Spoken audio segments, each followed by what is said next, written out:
welcome to the deep dive. Have you ever really stopped to think about the incredible precision behind something like TIG welding?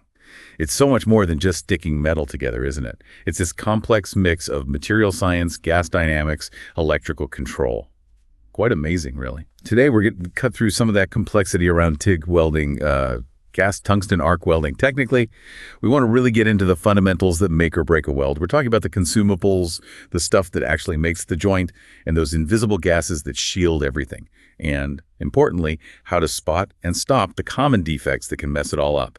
Our source material for this is, well, a bunch of expert insights and technical specs, really digging into the details that separate the good from the great welds. Yeah, it's fascinating, isn't it? How much thought and real precision goes into what looks like maybe just an arc.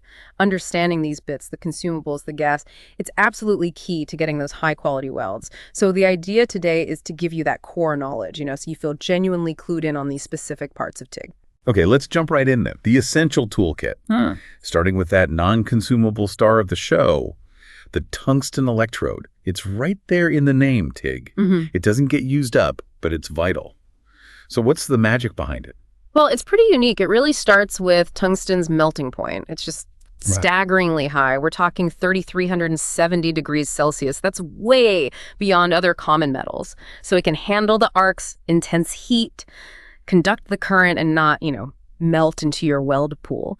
But it's not just any tungsten. The exact type matters a lot. You've got pure tungsten electrodes first. They're often used with AC for lighter metals like aluminum. They form a nice clean bald end, but maybe not the best for arc starting or stability sometimes. Then there are thoriated electrodes. These are alloyed with thorium oxide or thoria. Right. And that addition. It makes a difference. Better arc starting, higher current capacity, and they hold a sharp point really well. But here's the catch, and it's a big one. Thoria is slightly radioactive, alpha radiation. Oh, okay. So that's not just a technical detail, that's a safety thing. Absolutely. It means when you're grinding these electrodes to shape the tip, you absolutely need proper dust extraction. It changes how you handle them day to day. It's a perfect example of how a small detail in welding spec has real-world implications. Well, yeah. Are there alternatives then? Yes, thankfully. You have serrated and lanthanated electrodes. They're the non-radioactive options, perform very similarly to thoriated, and they work well with both DC and AC current. So quite versatile. And one more type, zirconiated electrodes, alloyed with zirconium oxide. Their properties are kind of between thoriated and pure tungsten. They're great for AC because they hold that bald end nicely.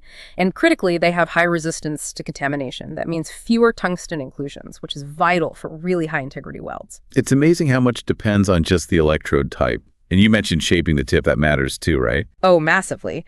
The tip shape directly controls the arc and, consequently, the weld bead profile. It's all about precision.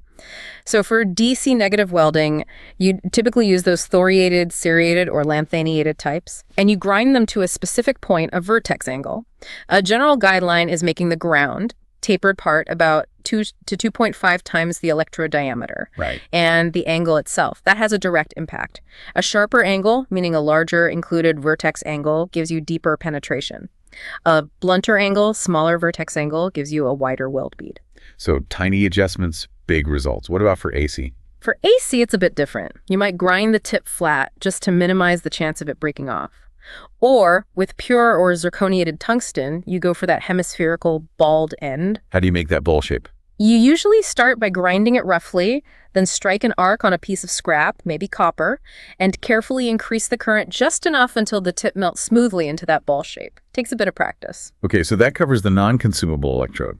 But what about the stuff that actually fills the joint, the filler wires? Right, the actual consumable part. Filler wires are, generally designed to match the base metal pretty closely in composition, but they often have small additions, little tweaks in the chemistry, elements added specifically to combine with any stray oxygen or nitrogen that might get into the weld zone, helps keep the weld sound. And they just look like wires? Pretty much. They come in various diameters, standard lengths, usually packed in cardboard or plastic tubes to keep them clean. They're typically stamped with an identification code so you know exactly what alloy it is. And cleanliness. It's absolutely critical with filler wires. They have to be kept free from oil, grease, dust, any contaminants. Sometimes you even need to degrease them right before use. Any dirt there can end up as a defect in your weld. Right. Makes sense. Now, we came across something really specialized called fusible inserts. That sounds interesting. What are they and where would you use them? Fusible inserts. They are quite clever. Think of them as pre-placed filler material. You might hear other names too, like EB inserts, that comes from the electric boat company who pioneered them, or consumable socket rings, CSRs. Their main job is for the root run, the very first pass, when welding pipes together using TIG, especially in situations where getting to the inside of the pipe to make that root pass perfectly is difficult, or maybe even impossible. So it kind of presets the root. Exactly. You fit this shaped ring of filler material into the joint before you start welding. When you make the TIG pass from the outside, it melts along with the pipe edges to form a consistent, uniform root bead on the inside. They're available for lots of materials: carbon steels, chrome moly steels, stainless steels, nickel alloys, copper nickel, and they come in different shapes to match the joint preparation. That sounds incredibly useful for tricky pipe joints, like having a perfect root pass built in before you even start. But I wonder, does using an insert like that add any complications or potential issues you wouldn't have just feeding wire manually? That's a really good point. It's not so much complexity in the welding itself, but it shifts the critical part to the preparation. The fit-up has to be absolutely precise. If the insert isn't sitting perfectly in the joint, or if there's any dirt or contamination on the insert or the pipe edges, you've basically pre-installed a defect. Okay. So it demands extreme cleanliness and accuracy before you strike the arc, maybe even more so than manual feeding, where you have some chance to adjust on the fly. But the consistency it offers when done right is fantastic. Got it. So we have the electrode, the filler. Yeah. But none of it works without protection, right? That invisible shield of gas. Why is that so fundamentally important? It's the unsung hero, really. The shielding gas has one primary job: keep the air away from the super hot tungsten electrode, away from the molten weld pool, and away from the hot end of the filler wire as you feed it in. Air contains oxygen and nitrogen, and at welding temperatures, these react very aggressively with the metal and the tungsten. Oxygen causes, well, oxidation rust, essentially, but happening instantly and weakening the weld. Nitrogen can cause brittleness and porosity, so that inert gas shield displaces the air, creating a clean environment for the weld to form properly. Without it, you just get a contaminated, weak, porous mess. And the main choices are argon and helium. What's the difference there? Yeah, argon and helium are the big two. They're both inert, meaning they don't react chemically, but they have different physical properties that affect the weld. Think of argon as the workhorse. It's denser than air, so it provides good coverage, kind of blanketing the weld area, especially for flat or horizontal welding. It has a lower ionization potential, which makes starting the arc easier and gives really good arc stability, especially with AC. Okay. Easier control, maybe? Exactly. Lower arc voltage, too, which is good for thinner materials where you don't want too much heat input. Plus, it's generally cheaper and more readily available because it's extracted from the air. And helium? Helium is different. It's much lighter than air, so you need a higher flow rate to get the same coverage. But it has a higher thermal conductivity and produces a higher arc voltage. Meaning a hotter arc. Yep, a hotter arc, which means deeper penetration. That's a big advantage for welding thick sections or metals that conduct heat away really quickly, like copper or aluminum. Its lightness can actually be helpful for overhead welding as it rises. Downsides. Higher cost, lower availability as it comes from natural gas sources, and the arc stability isn't quite as good as argon, especially with AC. It can be a bit less forgiving for manual welding. So it's a trade-off. Argon for control and general use, helium for heat, penetration, and thick stuff. It's rarely just pure argon or helium, though, right?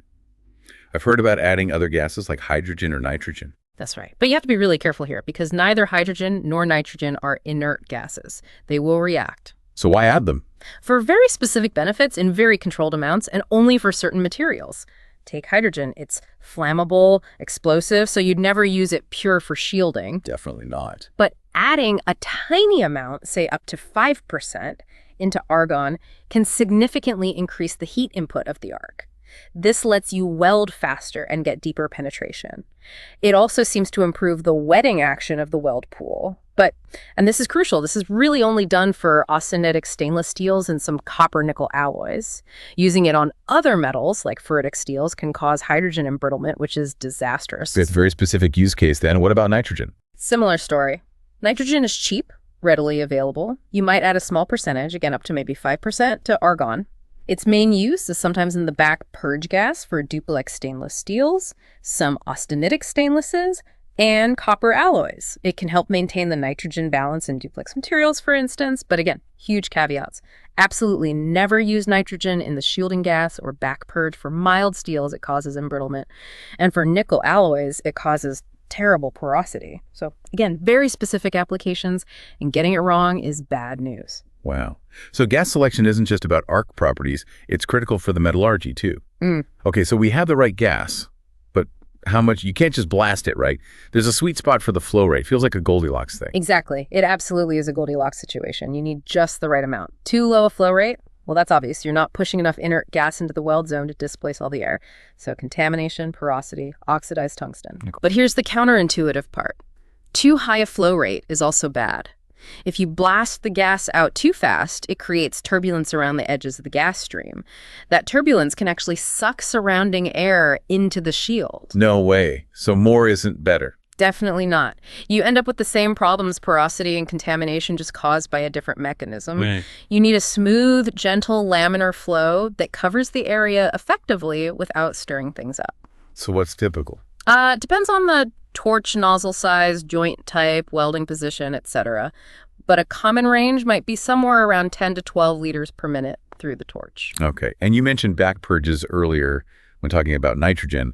That's about protecting the other side of the weld. Precisely. Yeah. Especially for full penetration welds like root passes and pipes or on sheet metal, the backside of the weld gets hot too. If it's exposed to air while it's hot, it oxidizes heavily. So back purging is simply feeding shielding gas, usually pure argon, to the backside of the joint to protect it from the atmosphere while you weld the front side. How do you manage that, especially inside a pipe? There are various ways. You can use temporary dams or bungs inside the pipe, made of cardboard, water-soluble paper, or inflatable systems placed on either side of the joint area. Then you fill that space with argon.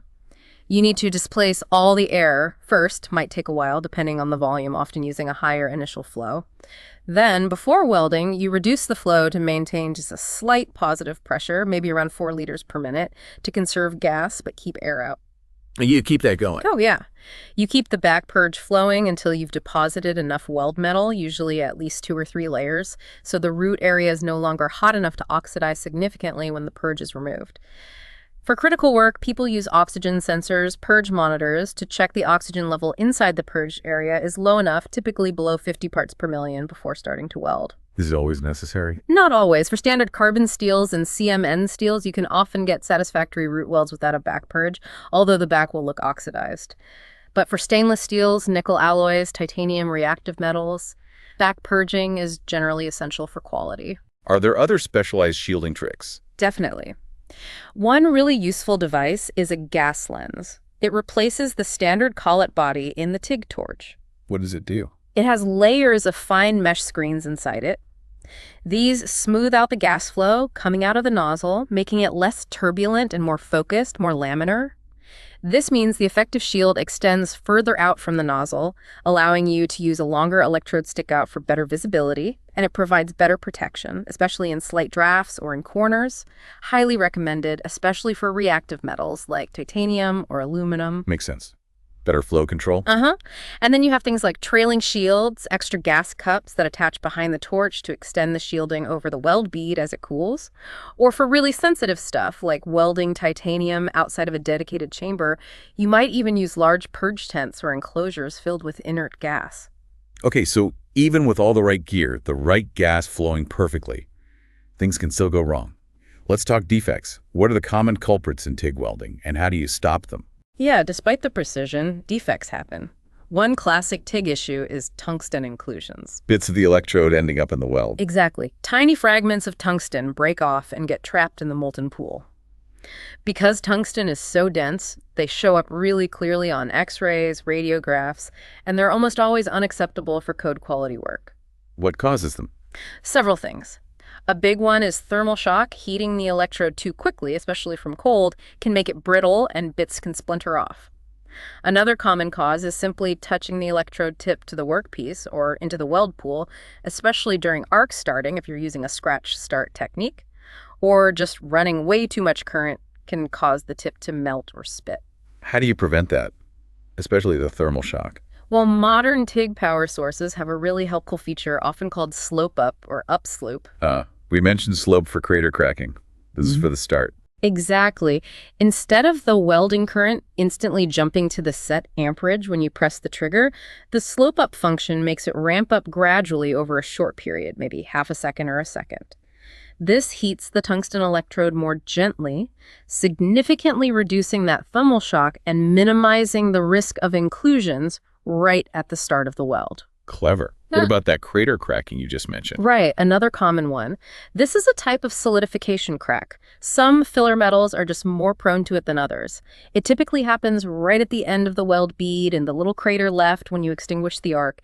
If the pool solidifies too quickly, especially if it's deep and narrow, stresses can build up and cause a crack right down the center of the crater. And the fix for that Is the counterpart to slope up, slope out, or downslope. When you signal the machine to stop welding, instead of the current cutting off instantly, it gradually tapers down to 0 over a set time. This allows the weld pool to get progressively smaller and shallower as it solidifies. This more gradual cooling and the changing shape make it much less likely to form that crack. It basically fills in its own crater gently. Nice. Okay, one more. Oxide inclusions. Yes. These are basically tiny bits of surface oxide, either from the base metal or oxides formed during welding, that get trapped within the weld metal itself. They can act like little weak spots or stress risers, and they often contribute to lack of fusion between weld beads or between the weld and the base metal. And how do those get in? Unlike, say, stick welding or flux cord arc welding, TIG has no flux. There's nothing in the process to actively dissolve or float out oxides. So prevention is purely about stopping them from forming in the first place. That means meticulous cleaning of the base metal before welding, removing all scale, rust, oil, and critically, maintaining that perfect shielding gas coverage we talked about. Any lapse in shielding allows oxides to form on the molten pool, and they can easily get stirred in. Especially for reactive metals, I imagine. Absolutely. Aluminum, titanium, magnesium, they form tough oxide layers almost instantly. You need excellent cleaning and flawless gas shielding, front and back, to avoid oxide inclusions with those materials. So pulling it all together, understanding these defects and the smart ways to prevent them, like slope controls and gas lenses, that's really what elevates welding from just joining metal to, well, high-integrity fabrication. It's about that deep control. Precisely. It's managing the physics and the chemistry at a very fine level. Okay, so from the elegance of tungsten electrodes, choosing the right one, shaping it just so, the role of filler wires, navigating the invisible world of shielding gases, argon, helium, those tricky additions like hydrogen, and finally, understanding how to outsmart those common enemies, like tungsten inclusions and crater cracks. We've definitely covered some deep ground on TIG welding specifics today. Yeah, and if you zoom out for a second, it really underscores something interesting. Welding is often seen as this, I don't know, maybe brute force industrial thing, but when you get into TIG, you see it's this incredibly intricate dance. It's metallurgy, it's electrical engineering, fluid dynamics with the gases, all happening in that tiny, brilliant arc. Really makes you wonder, doesn't it?